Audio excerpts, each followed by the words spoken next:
13 साल पहले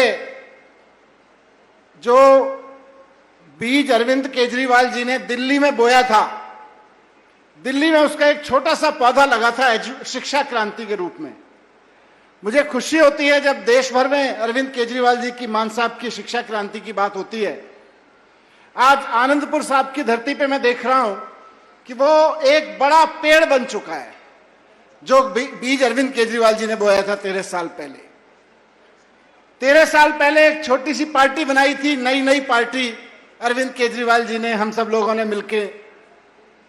वो पार्टी बनाने का मकसद ये नहीं था कि सरकारें बदलेंगे, वो पार्टी बनाने का मकसद था कि व्यवस्था बदलेंगे। 13-14 साल हो गए, दिल्ली में मौका मिला, दिल्ली में व्यवस्था बदली, दिल्ली के स्कूल शानदार हुए, अस्पताल शानदार हुए। उसके बाद पंजाब में मौका मिला तो पंजाब में तो कमाल ही हो गया। स्कूल और अस्पताल खाली शानदार नहीं हो रहे, स्कूल तो शिक्षा मंत्री हैं आपके हरजोत बैंस जी, इसके लिए आपको और आपको बधाई कि आज पूरे देश में पंजाब के स्कूल नंबर 1 हो गए। ये गौरव की बात है आनंदपुर साहब वालों के लिए भी कि एक ऐसे समय में पंजाब के सरकारी स्कूल पूरे देश में नंबर 1 आए हैं भारत सरकार के सर्वे में, जब आपका एमएलए पंजाब का एजुकेशन मिनिस्टर है। दिल्ली में हमने काम किया, पंजाब में आ गई आम आदमी पार्टी की, पंजाब में सरकार बन गई। भगवंत मान जी ने काम करना शुरू किया यहां पे। जो अरविंद केजरीवाल जी ने दिल्ली में काम किए थे वो सारे काम 6 महीने में करके दिखा दिए जो हमने 6 साल 10 साल में किए थे वहां पे। बिजली फ्री कर दी, स्कूल शानदार होने लगे, किसानों को 8 सुबह रात की जगह दिन में बिजली मिलने लगी, नहरी खाल ठीक होने लगी, स्पोर्ट्स के मैदान बन गए, नई यूनिवर्सिटी बन गई। अब पंजाब में काम हो गया, दिल्ली में काम हो गया, तो नरेंद्र मोदी जी को जो चिंता होनी थी कि ये दिल्ली मॉडल से ही दुखी थे, पहले केजरीवाल जी के, ऊपर से ये भगवंत मान जी का पंजाब मॉडल और आ गया केजरीवाल जी के मॉडल के हाथ बटाने।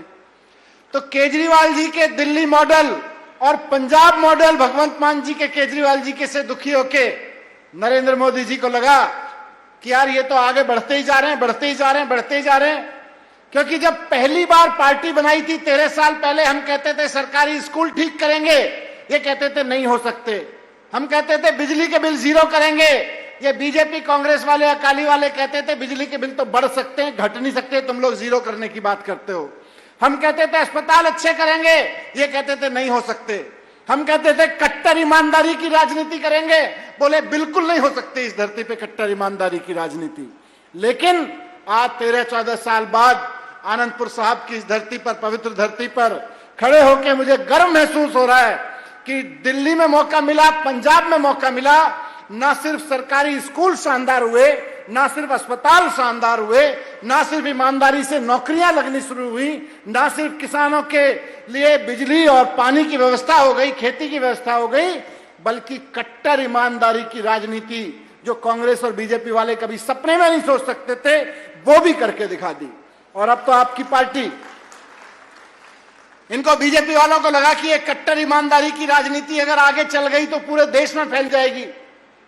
दिल्ली में चल गई, पंजाब में चल गई, गुजरात में थोड़ी सी चल गई, गोवा में चल गई, हिमाचल में चलने वाली थी।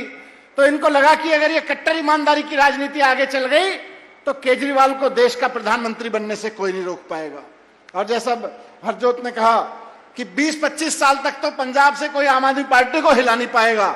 तो इसलिए नरेंद्र मोदी जी को लगा कि इसको रोकने का एक ही तरीका है कि केजरीवाल जी को बेईमान साबित करो।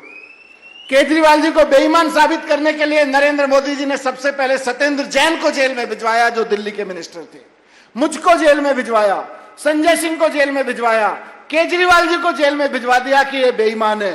लेकिन देखिए, गुरु साहब की धरती पे खड़ा हूं, देर हो सकती है, अंधेर नहीं है। ये बीजेपी वाले कहते थे 10,000 करोड़ का घोटाला, 1000 करोड़ का घोटाला। अब तो कोर्ट ने सर्टिफाई कर दिया कि बीजेपी जो कहानी बना रही थी एक्चुअली तो 0 करोड़ का घोटाला था। कट्टर अरविंद केजरीवाल कट्टर ईमानदार है, भगवंत मान कट्टर ईमानदार है, आम आदमी पार्टी कट्टर ईमानदार है। और खाली अरविंद केजरीवाल या भगवंत मान नहीं, आम आदमी पार्टी का एक एक कार्यकर्ता जो सामने बैठा है कट्टर ईमानदार है। ये कोर्ट ने केवल अरविंद केजरीवाल जी के बारे में, मेरे बारे में फैसला नहीं दिया। यह फैसला तो आम आदमी पार्टी के एक एक कार्यकर्ता के बारे में। 18 महीने जेल में रखा। जेल में तो भगत सिंह भी रहे थे, कोई दिक्कत नहीं, देश के लिए लड़ते हुए, और रह लेंगे जेल में, लेकिन कट्टर ईमानदारी की राजनीति करने के लिए आए थे। मुझे खुशी है, और आप सब लोग जो इतनी बड़ी संख्या में आए हो, सरकारें बदलने के लिए नहीं, कट्टर ईमानदारी की राजनीति को समर्थन देने के लिए आए हो। यह बहुत देख के खुशी हो रही है। आपसे जाते जाते यही कहूंगा कि दिल्ली में लगे पौधे को आपने पेड़ तो बना दिया है, लेकिन इससे फल आते रहें, लगातार वर्षों वर्षों तक आते रहें। 4 साल पहले आपने भगवंत मान जी को, अरविंद केजरीवाल जी को मौका दिया था, अगले बार फिर से मौका देना है। और इनको जो सुखबीर बादल या कांग्रेस वाले सपने देख रहे हैं, मान साहब कहते हैं हमारी बारी आएगी, ये कहते हैं, इनकी बारी बारी नहीं आने देना, वरना इनको काम करने के लिए बारी नहीं चाहिए। इनको तो सरकारी स्कूलों का पैसा लूटने के लिए बारी चाहिए, पंजाब का खजाना लूटने के लिए बारी चाहिए, अस्पताल बंद कराने के लिए बारी चाहिए। जो 10 लाख की स्कीम मान साहब ने शुरू की है, जो महिलाओं को 1000-1500 रुपए देने हैं, इनके लिए इनको बारी चाहिए। इनको कोई बारी नहीं देनी है, अगला मौका भी भगवंत मान साहब को देना है।